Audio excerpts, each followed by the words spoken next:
अस्सलाम वालेकुम। Lecture 11 start हो गया जी हमारा, कोई 15 मिनट से भी ज़्यादा लेट। अच्छा जी, ले जो है टाइम अब वो है, पढ़ते हैं इंशाल्लाह। हमने स्टार्ट किया था सब्सीक्वेंट एक्सपेंडिचर के ऊपर बात करना। भाई आप फ़ोन करें और अपना काम करें, ठीक है? मेरे 9 बजे तक नोट्स तैयार चाहिए। ओके, कब रिकॉर्ड करें जी? जब दो क्राइटेरिया मीट हों, फ्यूचर इकोनॉमिक बेनिफिट्स प्रॉबल हों, कॉस्ट लायबिलिटी मेजरेबल हो, तो रिकॉर्ड कर लें पीपीई को। कितने पर रिकॉर्ड करें जी? इनिशियली तो पहली बार जब आए तो कॉस्ट पे रिकॉर्ड करें। कॉस्ट में क्या क्या चीज़ होगी? फूटे परचेज प्राइस होगी। परचेज प्राइस के अंदर से आप पता है डिस्काउंट वगैरह लेस करने हैं, non fundable taxes, import duties add करनी है, फिर डायरेक्टली सारी डायरेक्टली एट्रीब्यूटेबल कॉस्ट ऐड करनी है। उसके अंदर लंबी लिस्ट है, आपको पता है। जो ज़रूरी खर्चा एसेट को इंटेंडेड मैनेजमेंट की इंटेंडेड कंडीशन और लोकेशन में लाने तक के लिए ज़रूरी हो, वो हमने क्या करना है? देखो ऐड करना है। और तीसरी चीज़ थी हाँ, डिसमेंटलिंग कॉस्ट का इनिशियल एस्टीमेट अगर कोई लीगल या कंस्ट्रक्टिव ऑब्लिगेशन है। ये जो तीसरी चीज़ है, मैंने कहा था ये आपके स्कोप में नहीं है, आपके सिलेबस से बाहर की चीज़ है, लेकिन अगर आ जाता है ऐसा कोई लफ्ज़ तो आप बस चुप करके कॉस्ट में ऐड कर देना, ज़्यादा सोचना नहीं इस पर, ठीक है? फिर जनाब हमारा एसेट चल पड़ा, ठीक है जी। और अब सब्सीक्वेंटली ईयर एंड आया तो सब्सीक्वेंट मेजरमेंट की बात आई। सब्सीक्वेंट मेजरमेंट कहते हैं कि बैलेंस शीट में किस अमाउंट पर नज़र आएगा, बैलेंस शीट में कैसे शो करें। तो भाई बैलेंस शीट के अंदर इसको हमने शो करना है या तो कॉस्ट मॉडल पे या रीवैल्यूएशन मॉडल पे। कॉस्ट मॉडल वही जो हम पिछले 10 दिन से पढ़ रहे हैं, और रीवैल्यूएशन मॉडल वही जो हमने अभी शुरू नहीं किया। बहरहाल कॉस्ट मॉडल तो आप बचपन से पढ़ते आ रहे हैं, cost less accumulated depreciation less accumulate impairment loss होता है, लेकिन वो स्टैंडर्ड अभी हमने पढ़ा नहीं है। जब पढ़ लेंगे तो मैं यहाँ पर जो जगह छोड़ी है ना, आपको नीचे कहा था कल के एक लाइन छोड़कर ये लिखना, यहाँ पे हम उसको ऐड कर लेंगे आके इंशाल्लाह, ठीक है? और जब रीवैल्यूएशन मॉडल हम पढ़ लेंगे तो यहाँ पे रीवैल्यूएशन मॉडल को भी बता देंगे। उसमें बस revalued amount, latest revalued amount less, यही एक प्रोडक्शन होता है और अक्यूमुलेटेड इम्पेयरमेंट होता है, यानी बाकी सेम है। बहरहाल है आसान। खैर, ये तो होगी बात कब रिकॉर्ड करें, कितने पर रिकॉर्ड करें और बैलेंस शीट में कैसे शो करें, ठीक है? बैलेंस शीट में दो ऑप्शंस हैं, IAS 16 जो देता है, कॉस्ट मॉडल और रीवैल्यूएशन मॉडल। अब ये तो होगी बात अगर कोई सब्सिक्वेंटली एसेट की ज़िंदगी में खर्चा ना हो रहा हो, लेकिन एसेट जब एक बार रेडी टू यूज़ हो जाता है तो उसके ऊपर कॉस्ट को ऐड करना तो हम रोक देते हैं, उसके अंदर कॉस्ट ऐड होना रुक जाती है उस एसेट में, ठीक है? लेकिन उसके ऊपर खर्चे तो चल ही रहे होते हैं। अब अगर वो खर्चे रेवेन्यू नेचर के हैं, यानी डे टू डे सर्विसिंग वगैरह है, सब्सिक्वेंट एक्सपेंडिचर है ये, सब्सिक्वेंट यानी कि एसेट चल पड़ा और अब उसके ऊपर खर्चे हो रहे हैं, तो वो खर्चे दो तरह के हो सकते हैं। अगर तो वो डे टू डे सर्विसिंग है, मेंटेनेंस है, ठीक है, तो जिससे लाइफ प्रोडक्टिविटी, एफिशिएंसी, आउटपुट वगैरह मेंटेन होते हैं, यानी कोई अपग्रेड नहीं है, कोई इंप्रूवमेंट नहीं है एसेट में आई। वो खर्चे ऐसे खर्चे हैं जो एसेट को बस चला रहे हैं, मेंटेनेंस के लिए हैं, तो ऐसे खर्चों को आपने एज एन एक्सपेंस रिकॉर्ड करना है पीएनएल में जब वो इनकर हो, ठीक है जी। For example repair maintenance. और अगर सब्सिक्वेंटली एसेट चल पड़ा, सब्सिक्वेंटली उसकी लाइफ के अंदर कुछ ऐसे खर्चे हुए जो इन तीन में से कोई एक काम कर रहे हैं, मसलन एसेट के अंदर इंप्रूवमेंट आ गई, लाइक अपग्रेड, तो इस सूरत में क्या करना है? मैंने बताया था लाइफ, इसका मतलब क्या होता है? अपग्रेड का मतलब क्या होता है? किसी भी किस्म की इंप्रूवमेंट आ जाना, भाई लाइफ बढ़ जाना। भाई लाइफ बढ़ेगी तो ज़्यादा अरसा एसेट चलेगा, ज़्यादा अरसा फायदा देगा हमें, ठीक है? लाइफ बढ़ जाए, प्रोडक्टिविटी, यूनिट्स बढ़ सकते हैं, एफिशिएंसी, तेज़ी से काम करने लग गया, ठीक है? आउटपुट, क्वालिटी ऑफ आउटपुट, ये किसी भी किस्म की जो चीज़ बढ़ रही है, ये एफिशिएंसी, जो भी है, ये आउटपुट का ये मतलब ये अपग्रेड ही है, एक तरह से बेहतरी आ गई। ऐसा खर्चा आपने किया कि आपका एसेट जो है वो पहले की निस्बत बेहतर हो गया। ये जो रिपेयर मेंटेनेंस होता है ना, जैसे मैंने आपको कहा था बाइक की ट्यूनिंग करवाने जाते हैं आप, गाड़ी का ऑयल चेंज करवाते हैं, ये आपके ऐसे खर्चे होते हैं, ये उसको अपग्रेड नहीं कर रहे होते, ये जो जैसे इंप्रूव नहीं हो रहा, जहां जिस असल में जिस कैपेसिटी पर, जिस एफिशिएंसी के लिए बना हुआ है, उस पर सही चलता है, ठीक है ना? तो आपने कोई ऐसा खर्चा किया कि आपकी अपग्रेड हो गई एसेट के अंदर किसी भी किस्म की, तो इसको क्या करना है? इसको रिकॉर्ड करना है as part of that asset, यानी कि कैपिटलाइज कर लें, एसेट की कॉस्ट में ऐड करें, and upgrade cost shell be depreciated along with original asset over original assets remaining useful life. इसके लिए हमने फिर की थी एग्जाम्पल नंबर 73, ये एग्जाम्पल 73।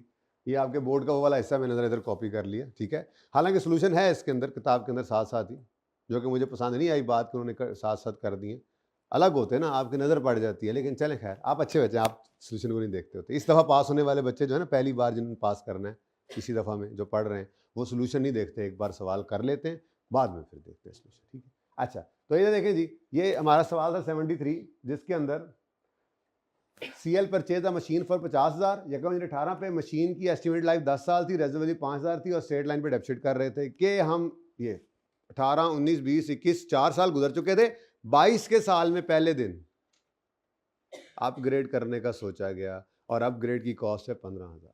अब अपग्रेड की कॉस्ट 15,000, अपग्रेड का लफ्ज ही काफी था। ये अगली लाइन ना भी लिखी हो कि लाइफ ने बढ़ जाना है, तब भी अपग्रेड, सिर्फ अपग्रेड लिख दे तो मतलब शायद एफिशिएंसी बढ़नी हो, शायद आउटपुट की क्वालिटी बढ़नी हो, अपग्रेड बोल दे तो बस अपग्रेड ही है, ठीक है।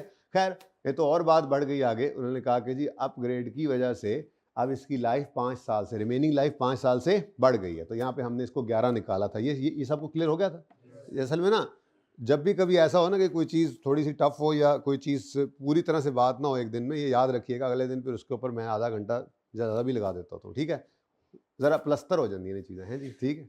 अच्छा, तो अपग्रेड होने से 5 साल इसकी लाइफ, देखो ना, 10 साल ओरिजिनल लाइफ थी, 4 गुजर चुके थे जिस दिन अपग्रेड किया, अब वो रिमेनिंग लाइफ तो 6 साल बनती थी, अपग्रेड की वजह से वो 5 साल से बढ़ के कितनी हो गई, 11 साल। किसी को इसमें कोई मसला है तो पूछ सकते हैं, को कन्फ्यूजन है? नहीं है?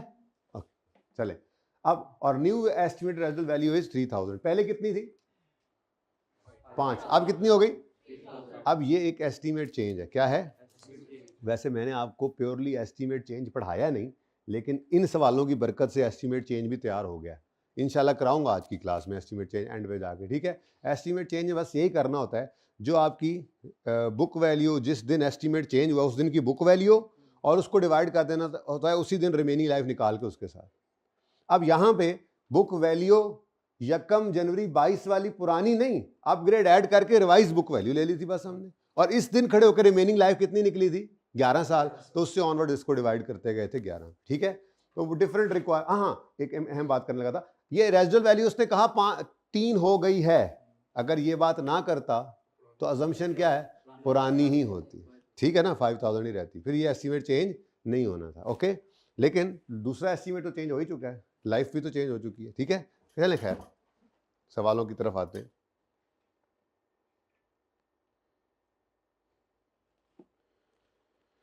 ये जी, अब कॉस्ट 50,000 थी, 4 साल की इकट्ठी डेप्रीसिएशन मैंने कहा था रिकॉर्ड कर लेना, टाइम बचाना है, ठीक है जी। तो 18,000 की डेप्रिसिएशन रिकॉर्ड की, तो हमारे पास 31 दिसंबर 2021 की ये बुक वैल्यू आ गई, ये बिफोर अपग्रेड है, ये बिफोर अपग्रेड आ गई, ठीक है जी। अच्छा, उसके बाद अपग्रेड कितना आया था जी, 5,000 15,000, चलो तो अपग्रेड 15,000 की अपग्रेड हुई एसिड में, और अब after upgrade revised book value कितनी होगी इसी दिन, ये 31 दिसंबर 21 मतलब यकम जनवरी 22 ही होता है ना, तो ये आफ्टर अपग्रेड यानी कि ये रिवाइज्ड बुक वैल्यू बन गई। अब ये रिवाइज्ड बुक वैल्यू है, इसको रिमेनिंग लाइफ, इस दिन खड़े होकर रिमेनिंग लाइफ के ऊपर डेप्रिशिएट करना है। अगर आप ये नहीं ना करेंगे तो गड़बड़ हो जाएगी। जैसे मिसाल के तौर पर अगर मैं कहता ये एस्टीमेट चेंज नहीं हुआ, एस्टीमेट चेंज नहीं हुआ मिसाल के तौर पे, तो ओरिजिनल लाइफ कितनी थी 10 साल ना, तो 10 पे इसको डिवाइड करते तो क्या ये सही होता, गड़बड़ हो जाती ना। यानी अगर एस्टीमेट चेंज ना होता तब भी हमने यहाँ पर 4 गुजर गए थे, रिमेनिंग लाइफ 6 साल निकालनी थी, और उस 6 साल के ऊपर इस रिवाइज बुक वैल्यू को हमने डेप्रिशिएट करना, ठीक है। लेकिन ऐसा नहीं, वो तो वैसे ही 11 कर दिया उसने, तो अब 11 साल पर, अब ये 11 साल के बाद 4-4 हज़ार कम होता जाएगा, तो 11वें साल के एंड पर ये 3,000 बचा होगा। कोई मसला है तो पूछे, कंफ्यूजन लेके आगे नहीं चलना, 10 बार 20 बार 50 बार पूछे, बार बार पूछे, 1000 बार पूछे, ये पूछने की बात है। अच्छा जी, जी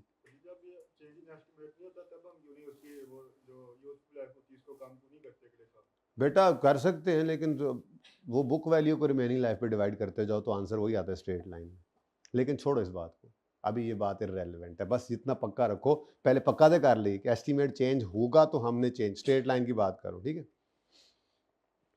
यानी स्ट्रेट लाइन मेथड की ना एक खसूसियत है, खसूसियत, आप ओरिजिनल कॉस्ट को ओरिजिनल लाइफ पे डिवाइड करें या बुक वैल्यू को रिमेनिंग लाइफ पे करें अगले सालों में जाके, आंसर सेम आएगा।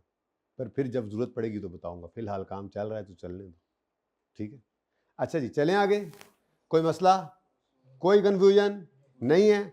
तो फिर दूसरा केस क्या था? ये तो हो गया जी अपग्रेड। अगर अपग्रेड होगा एसिड में तो क्या करेंगे, वो अपग्रेड की कॉस्ट को एसिड की कॉस्ट में ऐड कर देंगे, और ये टोटल जो एसिड बन गया है इस एसिड को क्या कर देंगे, रिमेनिंग लाइफ। क्योंकि ये अपग्रेड ऐसी चीज होती है ना कि इसकी लाइफ नॉर्मली अलग नहीं होती है, ये अपग्रेड एसिड का हिस्सा बन गया और एसिड के साथ ही इसने खत्म हो जाना है। जैसे मिसाल के तौर पे हमारे पास एक बिल्डिंग थी, बिल्डिंग की यूजफुल लाइफ थी लेट से 15 साल। एक साल हमने उधर गुजारा बिल्डिंग में, बड़ी गर्मी थी, हमने वो बिल्डिंग असल में किराए पे दी हुई है, प्लाजा हमारा, बड़ी गर्मी थी, हमने कहा यार इसको सेंट्रली एयर कंडीशन कर देते हैं। अब जब वो सेंट्रली एयर कंडीशन किया तो अब 14 साल लाइफ रह गई थी, तो वो जो एसी सिस्टम था वो उसके अंदर इंस्टॉल हो गया। अब क्या करें, 15 साल पे उसको भी डेप्रिशिएट करेंगे या आप 14 साल पे करेंगे? ऐसे तो नहीं ना होता। वो असल में ये सेंट्रल सिस्टम जो है ना, ये डक्टेड सिस्टम होता है, ये बीच में मतलब हिस्सा बन गया उसका एक तरह से, ठीक है। तो अब जब आपने बिल्डिंग छोड़नी है तो वो साथ ही छोड़ देना। तो नॉर्मली जो अपग्रेड होती है ना, नॉर्मली, ठीक है, अगर वो कह दे अपग्रेड की लाइफ है तो फिर तो अलग बात है, पर वो फिर लाइफ अपग्रेड वाला चक्कर नहीं होता, वो फिर अगला केस बन जाता है जो हमने कल पढ़ा था, ठीक है ना। नॉर्मली जो अपग्रेड होती है वो एसिड कॉस्ट का पार्ट बन जाती है। तो फिर जितना अरसा एसिड ने चलना है उतना अरसा अपग्रेड रहना है। जब आपने एसिड को बेचना है वो आप अपग्रेडेड एसिड को ही बेचते, ठीक है, ओके। तो एक्सेप्शनल केस को आ जाएगा तो सवाल खुद बताएगा, डेटा भी खुद देगा, अजम्पशन देने की कोई जरूरत हमें नहीं है, ठीक है। अच्छा, ये तो हो गया अगर अपग्रेड हो, कैपिटलाइज करना है। दूसरा क्या केस था, अपग्रेड नहीं है। अपग्रेड होना जरूरी नहीं है, हो भी सकता है पर जरूरी नहीं है। अपग्रेड होना जरूरी नहीं है अगर आपने कोई मेजर पार्ट अपना रिप्लेस किया है, ठीक है। तो मेजर पार्ट रिप्लेस करना, सिर्फ मेजर पार्ट रिप्लेस करना ही ये कैपिटल एक्सपेंडिचर है, कैपिटलाइज करेंगे इसको, एसिड कॉस्ट का पार्ट बनाएंगे नए पार्ट की कॉस्ट को। लेकिन शर्त क्या है, पुराने को डिस्पोजल के तौर पे रिकॉर्ड करें, यानी पुराना डी रिकॉग्नाइज करें तो नया पार्ट रिकॉग्नाइज कर लें, ठीक है, और सही है ना। अच्छा, अब नया पार्ट रिकॉग्नाइज जब किया है, जैसे मैंने मिसाल दी थी कि आपने आपका जो है वो इंजन खराब हो गया ट्रक का, आपने इंजन चेंज करते हुए बड़ा इंजन लगा लिया, तो ये अपग्रेड भी हो जाता है, कोई मसला नहीं, रिप्लेसमेंट ऑफ मेजर पार्ट भी बन जाएगा, ठीक है। तो अपग्रेड होना वैसे जरूरी नहीं है इसके लिए, ठीक है। रिप्लेस कर रहे हो, सेम कैपेसिटी का इंजन भी लगा रहे हो ना, पुराने को डिस्पोज करो, नए को ऐड करो, ये कैपिटलाइज करेंगे, बताया था, सवाल भी किया था कल, ठीक है। रिप्लेसमेंट ऑफ मेजर पार्ट क्या है कि लाइफ प्रोडक्टिविटी एफिशिएंसी में और मे नॉट इंक्रीज, ठीक है। जरूरी नहीं है इंक्रीज हो, यहाँ पे क्या है, जरूरी है इंक्रीज होना, क्योंकि यहाँ पे कोई पार्ट नहीं रिप्लेस हुआ था, लेकिन यहाँ पे पार्ट रिप्लेस कर रहे हैं ना, हो भी सकता है, नहीं भी हो सकता, होना जरूरी नहीं है, ठीक है। क्या करेंगे इस सूरत में, रिकॉर्ड करेंगे एसेट के तौर पे किसको, नए की कॉस्ट को, ठीक है। रिकॉर्ड कॉस्ट ऑफ न्यू, चलो खैर, चलो समझ आ ही रही है। Recorded as asset provided old part is recorded as disposal, new part shall be depreciated over that part's useful life. अब ये चूंकि रिप्लेसमेंट ऑफ मेजर पार्ट है, तो अक्सर ऐसे होता है कि आपका, जैसे मैंने आपको मिसाल दी थी, हवाई जहाज है, उसकी बॉडी की लाइफ 25 साल है और उसके इंजन की लाइफ 5 साल है, तो ये तो हर 5 साल बाद आपको चेंज करना पड़ना है। तो जब 5 साल बाद पुराना इंजन डी रिकग्नाइज करके नया रिकग्नाइज करें, तो उस नए इंजन को फिर 5 साल पे करना है डेप्रिशिएट। जहाज अपने हिसाब से होता रहेगा, ये होता है, पढ़ेंगे आगे अलग से भी, वैसे तो समझ आ रहा हूँ आहिस्ता आहिस्ता। जैसे अगर कंपोनेंट्स हों एक एसिड के, सोना नहीं, एक एसिड के चांदी है, एक एसिड के कंपोनेंट्स हैं डिफरेंट, जिनकी डिफरेंट लाइव्स हैं और जिनको हम डिफरेंट कॉस्ट एलोकेट कर सकते हैं, और सिग्निफिकेंट पोर्शन है वो सारे के सारे कॉस्ट के, तो आप उनको अलग अलग डेप्रिशिएट करेंगे। ये बेतुकी बात है कि आपको हवाई जहाज 25 साल लाइफ बॉडी रखती है और इंजन 5 साल लगता है, और आप सारे को या 5 या सारे को 25 कर रहे हैं, तो मुनासिब नहीं है ना। अगर आप अलग कॉस्ट कर सकते हैं, सिग्निफिकेंट पोर्शन भी है, लाइफ अलग है, तो अलग अलग डेप्रिशिएट करेंगे। जैसे ये हमारी एग्जाम्पल थी, ठीक है। तो क्या करेंगे जी, replacement of seized engine 74 example देखी थी, ये भी हमने कर ली थी कि CL purchase the plant on जक्कम January 19 with a significant component motor that need replacement every, हर 5 साल बाद इसको चेंज करना पड़ता है, ठीक है। Here are the details. Total cost of plant जिसमें मोटर भी शामिल है वो 30,000 है। रेजल वैल्यू प्लांट की है, खामोश है तो कभी भी आपने फिर मोटर की रेजल वैल्यू अज्यूम नहीं करनी, ये प्लांट की ही है, ठीक है। और दे भी सकता था अलग से, तो वो दे देता, तो फिर वो सवाल थोड़ा और टफ हो जाता, फिर मैंने कहा चलो बस ठीक है, ऐसे होता नहीं नॉर्मली, वैसे वो देता ही इस एसेट की, ठीक है। तो 5 साल, हर 5 साल बाद इसकी जो है वो रिप्लेसमेंट है। क्वेश्चन, सिर्फ रेजो वैल्यू लिखो तब भी प्लांट ही अज्यूम करना है, तो मैंने लिख दिया था कि तो आपकी आसानी के लिए, वरना सिर्फ रेजुअल वैल्यू लिखा होता है सवालों में और वो प्लांट की ही होती है बस, अनलेस के वो खुद ये खुद से कहना पड़ेगा उसको। मोटर की भी कबाड़िया की वैल्यू है, मोटर कबाड़िया ले जाता है तो फिर ठीक है, सही है, फिर उसको भी यूज कर लेंगे जहां जहां मोटर को अलग ही डेफिसिट करना है, ठीक है, कल किया था ना अलग अलग डेफिसिट। खैर चले, लाइफ ऑफ प्लांट है 10 साल, मोटर की लाइफ है 5 साल। अब इसको अगर मैं 19, 20, 21, 22, 23 के एंड पर अगर रिप्लेस करवाता ना, 23 के एंड पर रिप्लेस करवाता, तो फिर मैंने जो सवाल अभी नहीं करवाया 75, मैंने आपको अर्ज किया था ये उस जैसा बन जाता। किसी ने घर पे ट्राई किया 75 हो गया था? चलो फिर करेंगे इंशाल्लाह, ऐसे थोड़ी जान छूटनी। अच्छा, अब तो उस जैसा ना बन जाए इसलिए मैंने मेजर पार्ट की रिप्लेसमेंट, हालांकि होनी 5 साल बाद थी, लेकिन हो जाता है ना, ऐसे ही खराब भी तो हो जाता। 5 साल बाद तो वैसे रिप्लेस होनी थी, लेकिन दूसरे तीसरे साल आपकी लापरवाही की वजह से आपने ऑयल नहीं चेंज करवाया, पानी नहीं डाला रेडिएटर में, आपकी गाड़ी का इंजन सीज हो गया, तो रिप्लेस तो करना पड़, किसी वक्त करना पड़ सकता है। यही तो रिप्लेसमेंट ऑफ मेजर पार्ट, ठीक है। अपनी लाइफ पूरी करके लाजमी नहीं है कि वो खत्म हो, पहले भी हो सकता है, और 5 साल बाद होता तो तब भी ट्रीटमेंट तो यही होना है, ठीक है।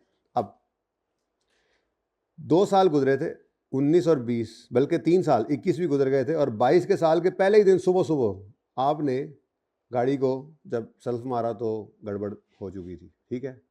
तो फिर उन्होंने डिसाइड कर लिया कि रिप्लेस करेंगे अपनी old motor due to early wear and tear, ठीक है। The cost of similar capacity new motor amounted to 32। अगर ये सिमिलर कैपेसिटी ना भी होती, ये इंक्रीज कैपेसिटी भी कर देते, तब भी ऐसे ही है, लेकिन वो फिर ना अपग्रेड जैसी बन जाती बात। मैंने ज़रा डिफरेंट करने के लिए सिमिलर कैपेसिटी रखा, ठीक है। तो सिंपल रखा करो ज़िंदगी में चीज़ों को, बस एक पार्ट निकल रहा है दूसरा आ रहा है, ठीक है, पुराने को निकाल, दूसरे को उसी पार्ट के अंदर उसी कॉस्ट का हिस्सा बना लो, बस डेप्सिट करी जाओ, ज़्यादा नहीं सोचा करो, बस गुजारे, समझ आ भी बात में आगे चला करो तेजी से, ठीक है। जितना सोचते हो उतना, मैंने आपको कहा था ना सादा बात लिखी हुई है, ये कैसे हो सकता है, आई क्या इतनी सीधी बात कर दे, मतलब एक साफ सुथरी सीधी साफ सुथरी लाइन लिखी हुई है, जवाब से नहीं ये हो ही नहीं सकता कि इतनी सादा बात लिखी हो, जरूर कोई ना कोई गड़बड़ कुछ तो है इसके अंदर, कुछ नहीं होता, ठीक है। सादा बातें भी होती हैं, ओके, खुद ना बना लिया करो उनको तिलों वाली। अच्छा जी, अब ये सवाल भी हमने कर लिया था, 1,20,000। अब 3 साल तक 1,20,000 है तो है, लेकिन असल मसला ये है कि 30,000 को हमने 5 साल पे डिवाइड करना है और 90,000 को, हाँ, लेकिन 90,000 में से आपने माइनस कर देना है 10,000 रेजुअल वैल्यू को भी, ठीक है, ओके। चल, तो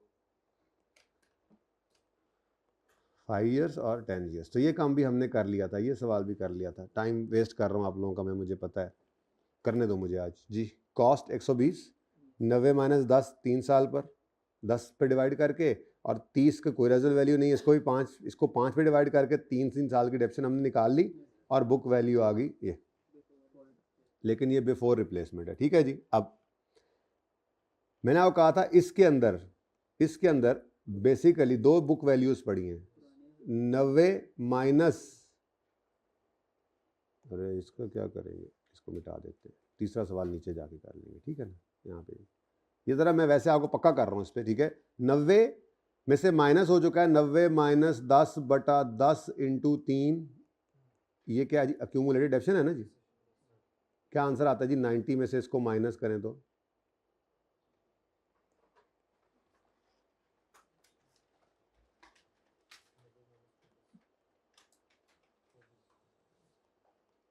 जी 68, 66, वो एक फैसला कर लो, आखिरी फैसला है, चलो 66।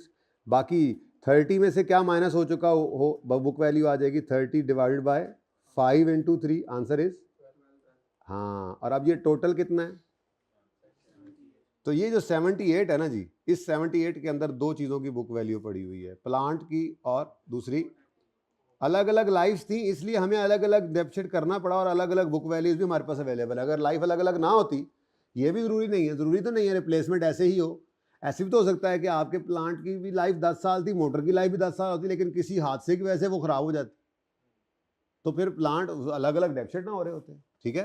खैर एनीवेज, अभी तो ये मामला है। अब मैंने आपसे कहा था ये जो बुक वैल्यू बिफोर रिप्लेसमेंट है, इसमें से आपने, क्योंकि आपने नए पार्ट को ऐड करना है, तो स्टैंडर्ड क्या शर्त लगाता है, पुराने को, तो पुराने को डिस्पोज तो करेंगे। डिस्पोजल की जर्नल एंट्री तो वही है जो आपने सीखी है, जो आप लोगों ने अभी नहीं सीखी, जो हम सब ने सीखी है तीसरे चौथे लेक्चर में, ठीक है। डिस्पोजल की जर्नल एंट्री तो वही है, एसेट अकाउंट को क्रेडिट करेंगे जाने वाले एसेट की कॉस्ट से।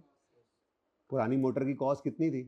30, और उसकी एक्यूमुलेटेड एडिशन ये 18 रुपए से। कोई कैश नहीं आया होता तो लिख देते, और गेन या लॉस बैलेंसिंग आ गया। पर ये तो जर्नल एंट्री है, ये जर्नल एंट्री है, और इसी की पोस्टिंग लेजर्स में होती है। और लेजर जो, चूंकि मैंने कहा था आपको, बाय डिफॉल्ट किस पे बनता है? कॉस्ट पर, और बुक वैल्यू एक्यूमुलेशन अलग पड़ी होती है, इसलिए एसेट अकाउंट से अलग कॉस्ट निकला करती है, क्योंकि हमने रखा ही अलग होता है कॉस्ट को, और एक्यूमुलेशन को अलग रखा होता है। तो एंट्री तो वैसे ही होनी है जैसे आपने सीखी थी। पर यहां मुसीबत क्या है? यहां पर वर्किंग में हमें क्या नजर आ रहा है? प्लांट की बुक वैल्यू, प्लांट की बुक वैल्यू। तो अब 78 में अगर 12 पड़ा हुआ है जाने वाले एसेट का, वर्किंग में, वर्किंग के अंदर देखो तो 78 बचा पड़ा है ना। वर्किंग में यहां पे 120 पड़ा है, 120 वर्किंग। अब इसमें से माइनस करना है, तो इसमें से तो 30 माइनस नहीं ना कर सकते, तो मजबूरी है। अगर डिस्पोजल इस वर्किंग में शो करना है, तो वर्किंग के अंदर जो डिस्पोजल शो होगा वो बुक वैल्यू ऑफ डिस्पोजल होगी। अब ये असल में है भी क्या? आप अगर गौर करो, इन दोनों को नेट करो तो क्या आता है? वो बुक वैल्यू ही निकल रही है। देखा जाए तो एसेट अकाउंट में से अगर नेट कर दे दोनों को, तो बुक वैल्यू क्रेडिट की है बिजनेस से। यानी एक क्रेडिट 30 का हुआ और एक डेबिट 18 का हुआ है, तो हमारी किताबों में से नेट में क्या क्रेडिट हुआ है? 12 ही हुआ है ना, ठीक है। तो ये बड़ी अहम बात है, क्योंकि ये आगे चल के बहुत काम देगी। रीवैल्यूड एसेट भी हम जब बेचा करेंगे ना, कई सारे एसेट में से एक तो ये वाला काम वहां पर भी होना है। वर्किंग के अंदर बुक वैल्यू और एंट्री वैसे तरतीब वाली। समझ आई बात की? ठीक है, ओके। तो फिर ये काम मैंने वैसे ही समझाने के लिए आपको कर दिया। असल में तो मुझे सिर्फ ये चाहिए था, ये। तो ये आपने वर्किंग की थी, याद है? कल सिर्फ इतनी सी वर्किंग कर ली थी हमने, ठीक है। तो ये बुक वैल्यू ऑफ डिस्पोजल यहीं पे निकाल दी थी। अलग से वर्किंग भी कर सकते हैं अगर आप निकालना चाहें तो। अब जब ये 12 निकल गया, तो ये बुक वैल्यू बिफोर रिप्लेसमेंट है, ठीक है, लेकिन इसमें अब पुराना पार्ट नहीं है, ठीक है। अब नया पार्ट यहाँ पे हमने ऐड कर दिया। अब ये 32 का क्यों आया सेम कैपेसिटी वाला? महंगाई हो गई होगी, 3 साल भी तो गुजर गए हैं, तो महंगाई हो गई होगी, ठीक है। महंगा हो गया होगा पार्ट, वो वाला पार्ट पुराना, तो महंगाई तो हो सकती है ना, ठीक है। तो ये पहले जो 30 का आया था, 32 का आ गया। अब मामला तो अभी भी वही है, क्या? सवाल किधर गया? इसकी यूजफुल लाइफ क्या है जी? अभी भी 5 ही है। अच्छा, अब ये नया पार्ट लग गया है, ठीक है। तो नए पार्ट की यूजफुल, अभी वैसे ही अलग अलग चल रहे हैं, इसकी यूजफुल लाइफ 5 है, ठीक है ना। लेकिन जो बाकी बचा था ये 66, अब देखो ना, अगर इसको आप डिवाइडेड बाय 10 करो तो फिर 6.6 आएगा। बोलो, ये 6.6 जो है, ये 10 साल तक आएगा, तब खत्म होगा एसेट, जबकि एसेट तो 10 साल चलने ही नहीं। ये मजबूरी है असल में, जिसकी वजह से हम आप यहाँ पे आगे क्या करेंगे, मजबूरन इसको रिमेनिंग यूजफुल लाइफ पे डेप्सिट करेंगे, इस रिवाइज बुक वैल्यू को, ठीक है। तो ये जो 66 प्लांट का जो अब पार्ट है, वो ये बचा है, ये बुक वैल्यू बिफोर। तो इसको आपने किस पे डिवाइड करना है? Remaining life. और रिमेनिंग लाइफ किस दिन निकालनी है? 31 दिसंबर 22 पे। नहीं, बस ये पक्की करते जब आते हैं, जितनी मेहनत इस वक्त आप कर रहे हो ना, आगे उतनी मौजें करनी है आपने। अब सही टॉपिक में अब घुस तो चुके ही हैं, लेकिन मजीद जिसको कहते हैं ना सही पेपर वाले सवाल, तो वो नोट के सवाल ही हैं, रिवैल्यूएशन, और उसके अंदर भी रीवैल्यूड एसेट को भी डिस्पोज करेंगे और फिर नोट बना रहे होंगे, तो उसमें फिर उन चीज़ों में परेशानी नहीं होगी। ये चीज़ें पक्की करते रहो, इंशाल्लाह कभी भी मसला नहीं होगा आपको, अल्लाह ने चाहा तो, ठीक है। तो बुक वैल्यू किस दिन निकाला करते हैं हम? जिस दिन चेंज आई है। स्टार्ट नहीं बोलो, जिस दिन चेंज आई है। अब चेंज किस दिन आई है?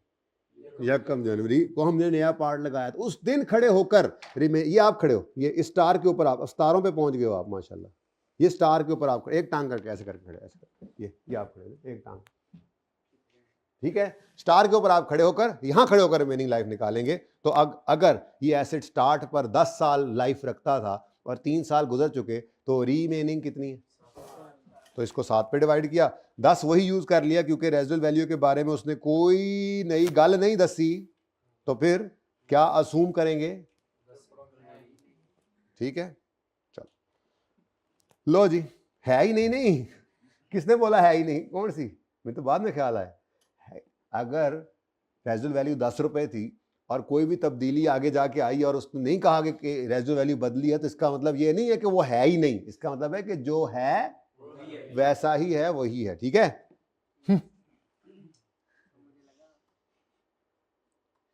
₹16 की डेफिनेशन निकालेंगे। और ये ओके, जर्नल एंट्री जी, कोई मुश्किल? जर्नल एंट्री याद रखना, जर्नल एंट्री आपको पूरी ही करनी है। देखो यहां से निकल 12 रहा है, फिर जर्नल एंट्री नोट भी जब बनाएंगे ना हम इंशाल्लाह, तो वर्किंग में ऐसे ही 12 नजर आएगा, लेकिन नोट के अंदर भी एसेट अकाउंट अलग सेक्शन होता है, अकोमोडेशन अकाउंट, अकोमोडेशन का अलग सेक्शन होता है, तो ये दोनों अलग अलग ही निकलेंगे। पक्का करो इसको बस, ठीक है? इसलिए नहीं इसके ऊपर कल का दिन भी लगा, आज का दिन भी आधा लगा दिया और अभी लगा रहा हूं टाइम, और आगे फिर लगते रहेंगे इस पे टाइम। ठीक है जी? जी स्टूडेंट,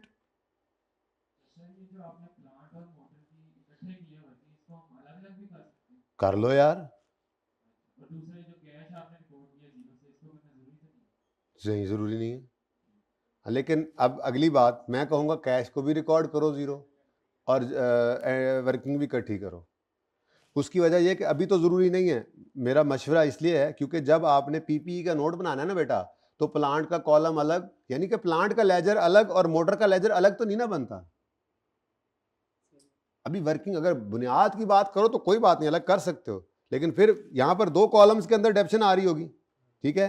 यहाँ पे अलग, यहाँ पे अलग, तो उनको फिर टोटल फिर भी करना पड़ेगा, क्योंकि बहरहाल प्लांट एक ही क्लास ऑफ एसेट प्लांट ही है, लेजर एक ही बनना है। एसेट का भी लेजर एक प्लांट का लेजर होगा और एक्यूमुलेशन ऑफ प्लांट का लेजर होगा, उसी के अंदर दोनों पार्ट्स की डेप्शन है, उसी के अंदर दोनों पार्ट्स की कॉस्ट पड़ी हुई है।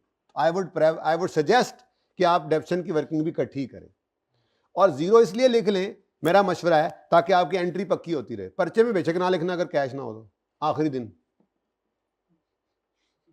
सही है? ये मेरा मशवरा है, और उस्ताद का मशवरा ही होता है, मतलब समझ जाओ ना, ऐज ही करना है तो ठीक है। नहीं सही, फायदा होगा इससे, ठीक है? अच्छा जी, इन दोनों सवालों में कोई मसला है तो साथ वाले को बताएं, मुझे ना बताएं। आप दोनों को लगता है मसला है ना, एक दूसरे को बात की है आप लोगों ने। और जी चलें जी, किसी को है प्रॉब्लम तो पूछ लें मुझसे। हाँ,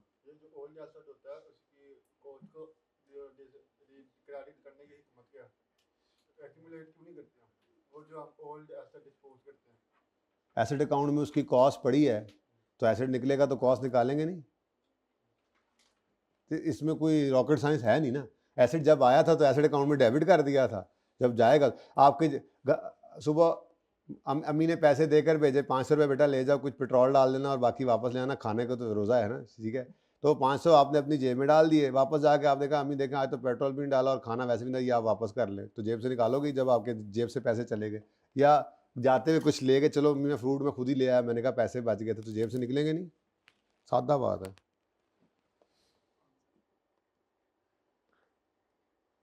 अच्छा जी, आखिरी इज द मेजर इंस्पेक्शन और ओवरऑलिंग, ये भी एक चीज है, ये भी नॉर्मली लीगल रिक्वायरमेंट ही होती है। जैसे मैंने आपको कहा था हवाई जहाज हैं, ठीक है, इनके ऊपर जो है ना, या बसों के अंदर अब जितने अब ये सॉल्ट रेंज पे यहाँ पे एक्सीडेंट होने लग गए थे, तो इंस्पेक्शन जो है वो लाजमी कर दी जाती है लॉ की तरफ से, कि मिसाल के तौर पे हर 2 साल या हर 3 साल के बाद आपने अपनी गाड़ी की, अपने हवाई जहाज़ की इंस्पेक्शन जो ओवरऑलिंग करवानी होगी, और फिर एक सर्टिफिकेट लेना होगा, वरना आपको नहीं चलने दिया जाएगा या नहीं उड़ने दिया जाएगा।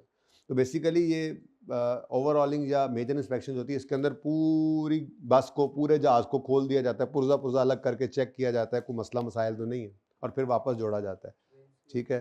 ट्रेन की भी होती है, तो ये कोई मतलब छोटा काम नहीं होता, इसके ऊपर अच्छी खासी कॉस्ट आती है, ठीक है? और ये नॉर्मली एसिड की लाइफ अगर 50 साल है तो हो सकता है कि इस इंस्पेक्शन को हर 5 साल बाद करना पड़े।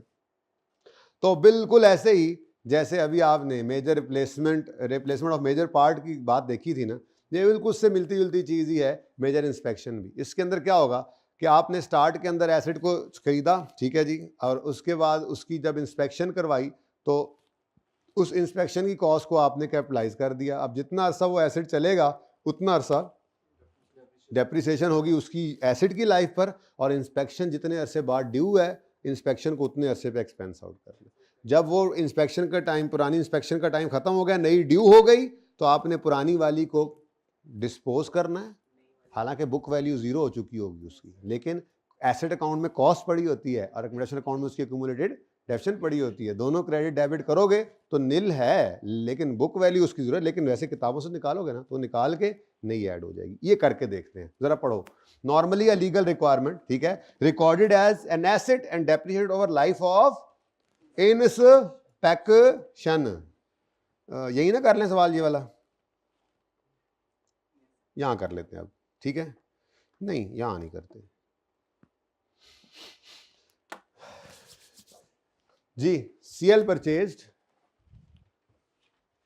An industrial boiler for 1,20,000 on 1 January 2018। The boiler estimated life is 12 साल and it's residual value is 10,000। CL uses straight line method. Per regulatory requirements, the boiler undergoes a major inspection every 4 years, which is essential to keep it operational.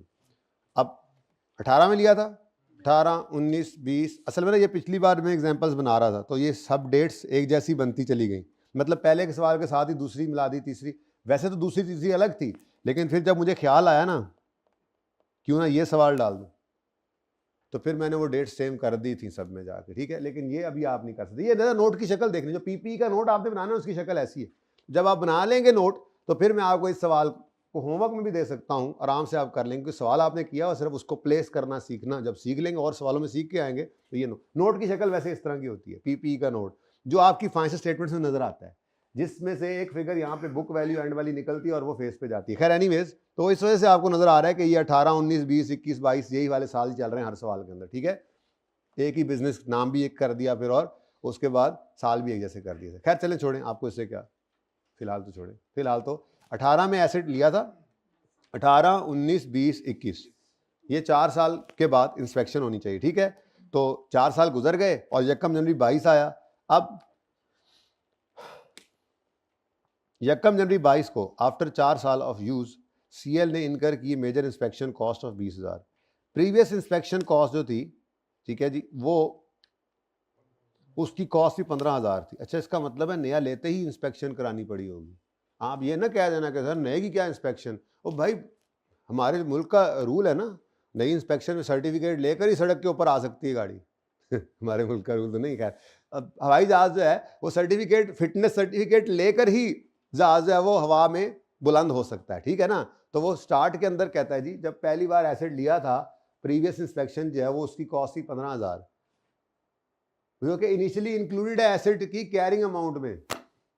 इसका मतलब इस 1,20,000 में वो शामिल है। और अगर वो ये ना कहता शामिल है, ठीक है, या ना कहे शामिल है, तो फिर किसी भी तरह अजम्पशन लेके जा सकते हैं। कोई ऐसा नहीं कहेगा, वो क्लियरली बता देगा आपको, ठीक है, कि 1,20 में शामिल है या नहीं। अभी तो शामिल है, okay.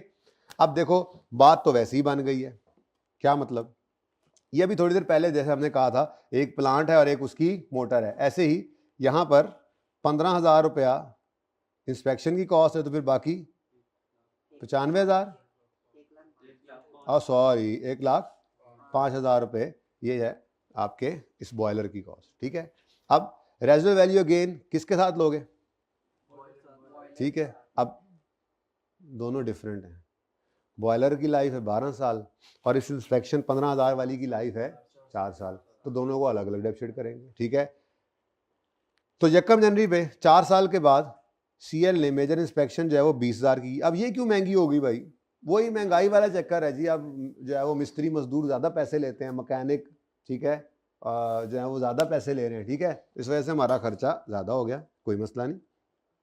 On the previous inspection which had a cost of 15 was initially included assets life and is fully depreciated over 4 years। बताने की जरूरत नहीं थी भाईजान, लेकिन चले मेहरबानी सवाल में आपने बता दिया कि फुली डेप्रिशिएट हो गई है, ठीक है, बताने की कोई ज़रूरत नहीं होती। चले अब मेरे ख्याल में सवाल उसी तरतीब से करते हैं। उसके बाद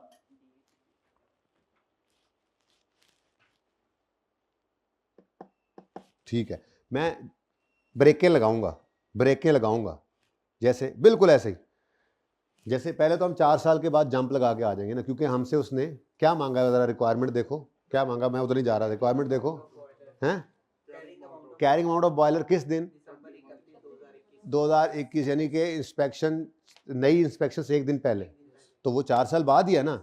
अब उसने को हर साल की एंट्री तो मांगी नहीं है, तो हम जंप लगा के वहाँ पहुँच जाएंगे, ठीक है। उसके बाद अगली चीज़ उसने क्या मांगी हुई है, जर्नल एंट्रीज कर लेंगे, वो पुराने को डिस्पोज करना है, नए को इंस्पेक्शन को कैपिटलाइज करना है। उसके बाद फिर तो इसका मतलब 31 दिसंबर 21 तक तो हम जंप लगाकर आ सकते हैं, ठीक है।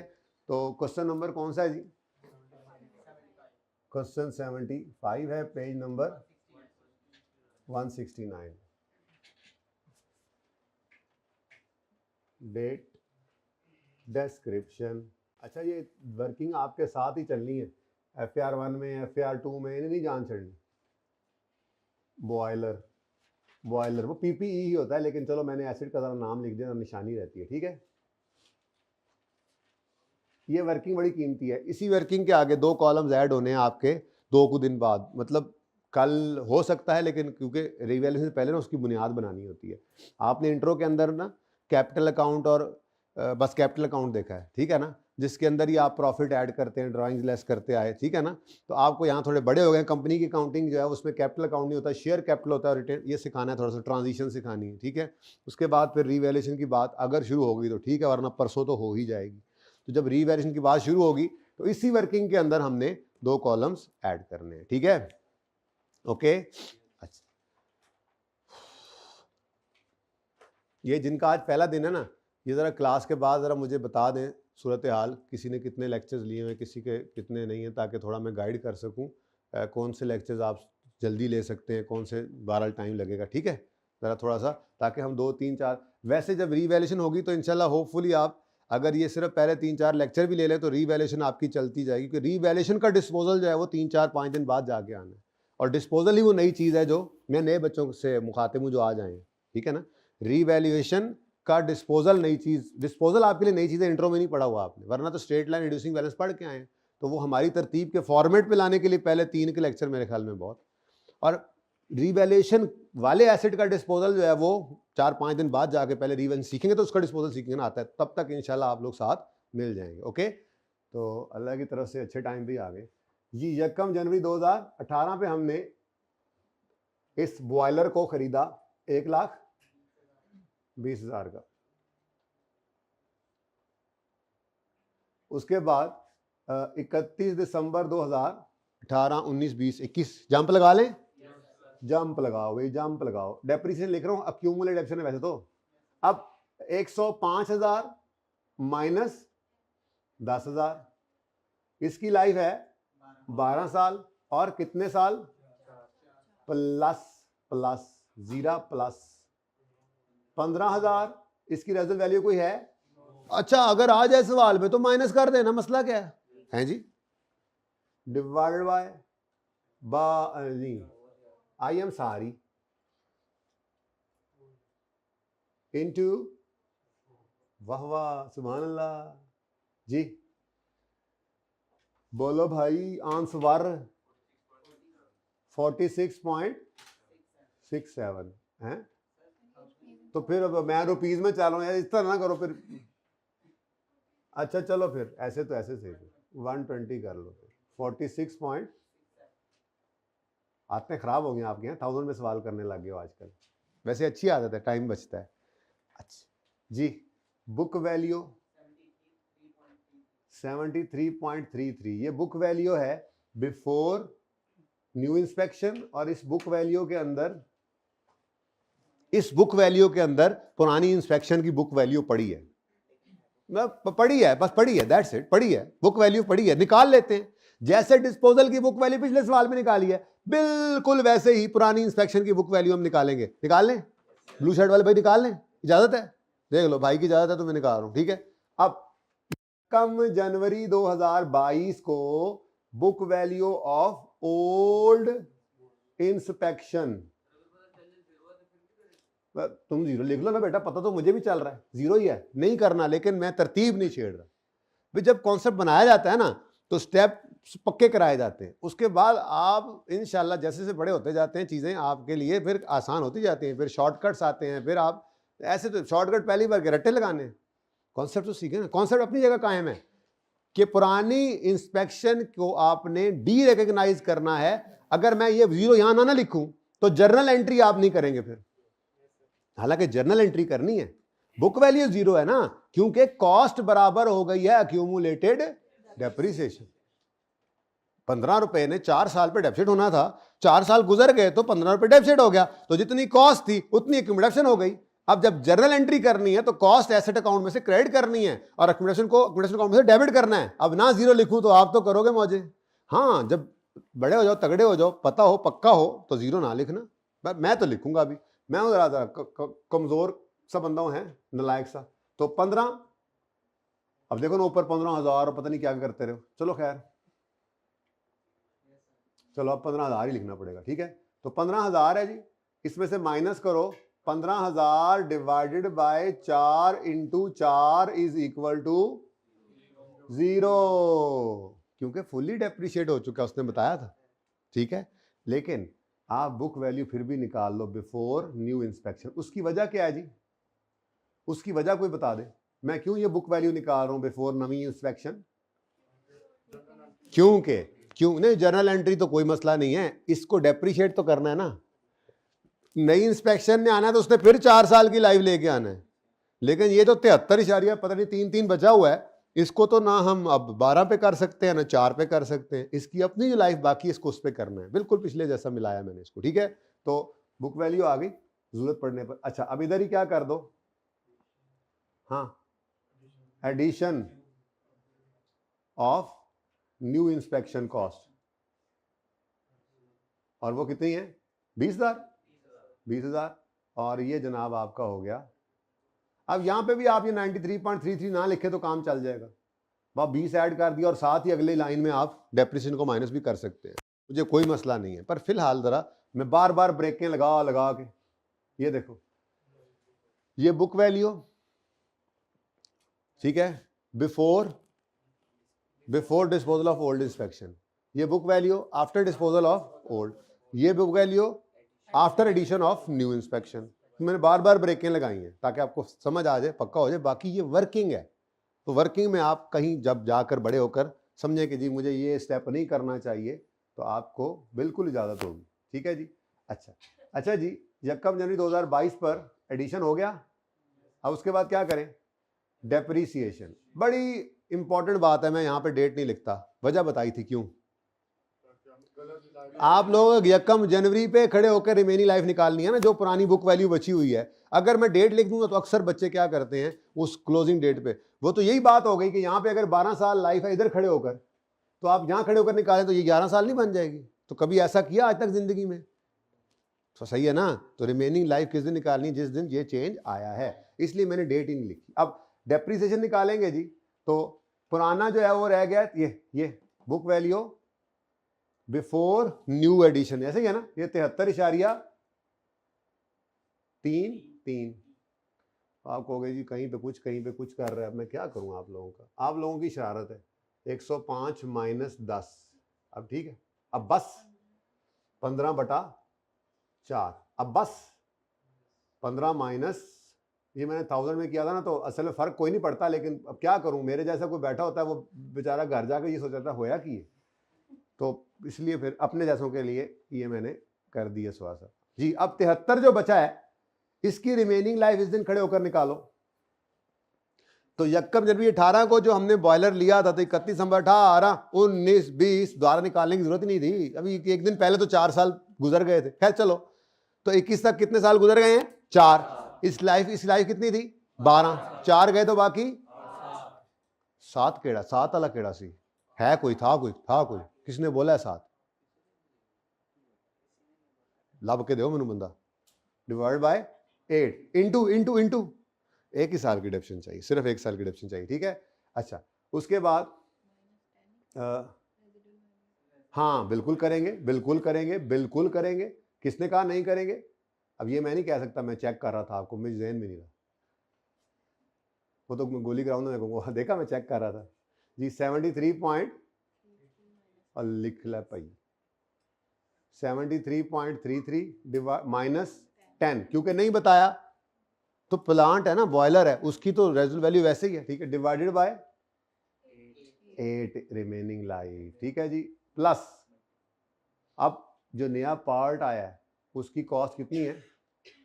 और देखो इसकी भी लाइफ खड़े होकर किस दिन निकाल रहे हो आप, यकम जनवरी 22 में ही निकाल रहे हो ना जिस दिन, और उस दिन ही वो कह रहे हैं कि फिर इसकी लाइफ अब कितनी है, 4 साल। ठीक है, तो यहां पर आपने जनाब 4 साल लिखा और बस आंसर बताएं।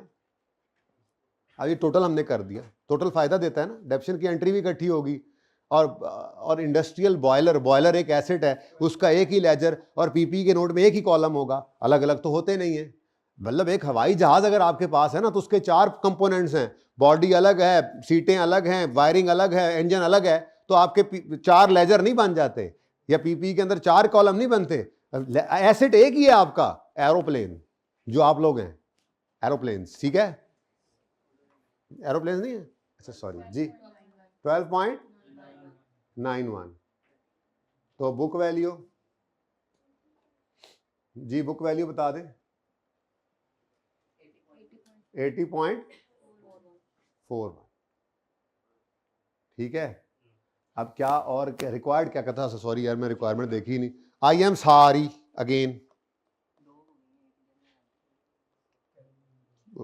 पहुंच गए जी। Calculate carrying amount of boiler including old inspection on 31 December, including old inspection, a requirement हो गई।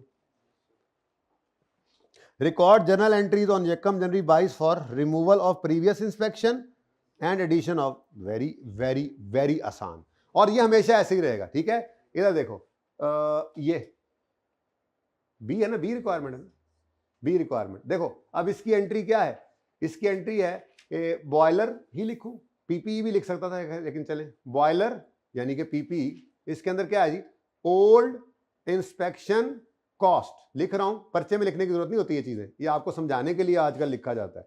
ओल्ड इंस्पेक्शन की कॉस्ट को क्रेडिट करो, कितने से, यस सर कितने से, 15 से, और इसकी अक्यूमुलेटेड डेप्रिसिएशन को डेबिट करो, कितने से, जितनी हो, 15 से हो गई थी, निकालनी तो निकाल लो यहाँ पे, कि जैसे कल वाले सवाल में निकाला था जी 15,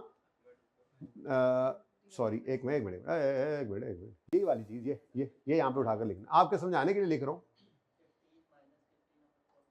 -15 नहीं, वो तो बुक वैल्यू आएगी, मैं अक्यूमुलेशन निकाल रहा हूँ भाईजान।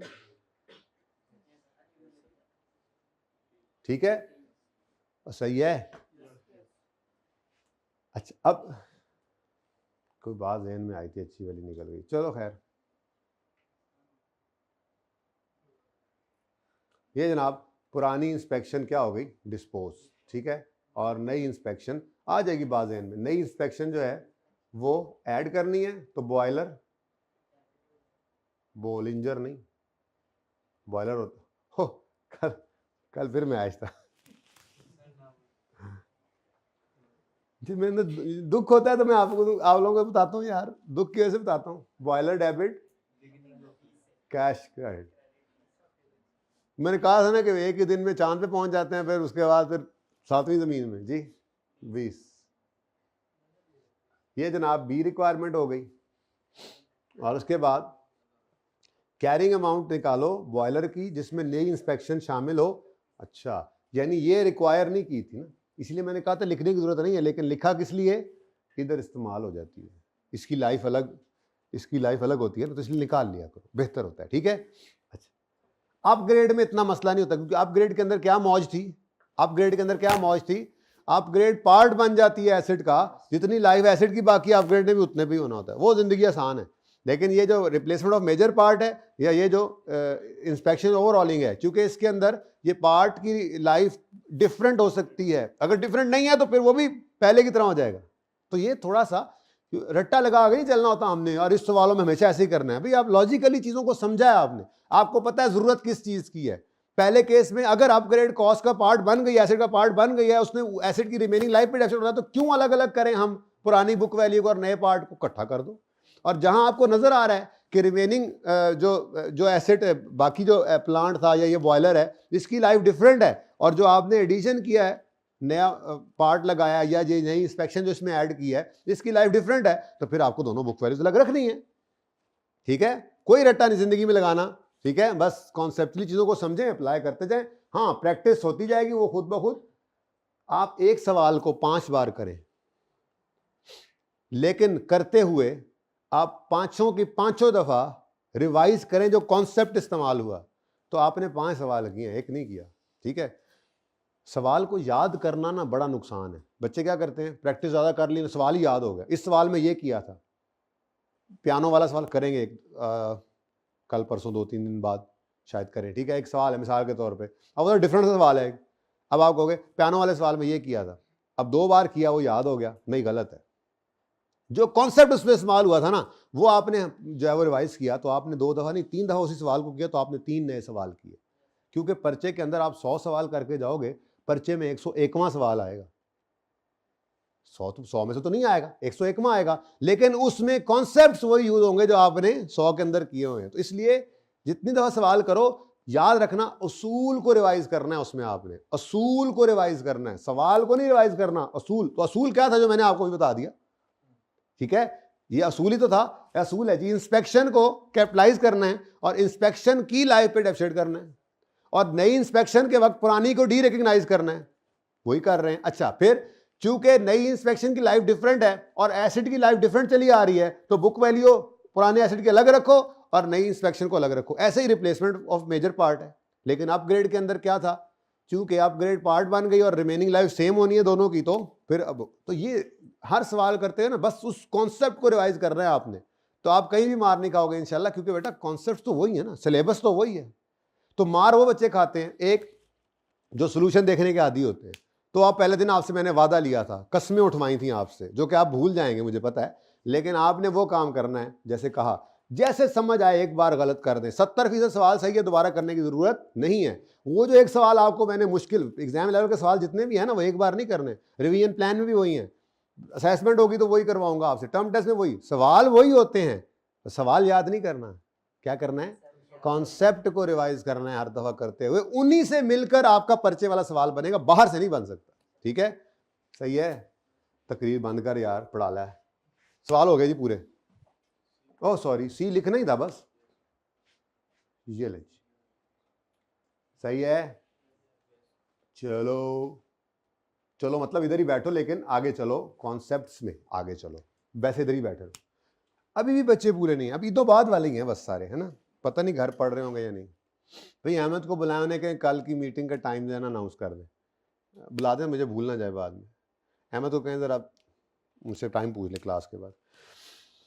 अच्छा जी, अब ना जी मेरे दिल में आ रही है कि पास पेपर 4 कर लेते हैं, उसके बाद फिर चेंज इन एस्टीमेट करते हैं। दिल तो था कि एसेट अकाउंट को बुक वैल्यू बनाना भी सीखेंगे, पर लग रहा है कि 10-12 मिनट आज लेट, 15 मिनट लेट हो गया ना। लेट तो नहीं हुए थे, यहाँ पे खड़े खड़े वो सेटिंग करते हुए ज़रा लेट हो गए, ठीक है।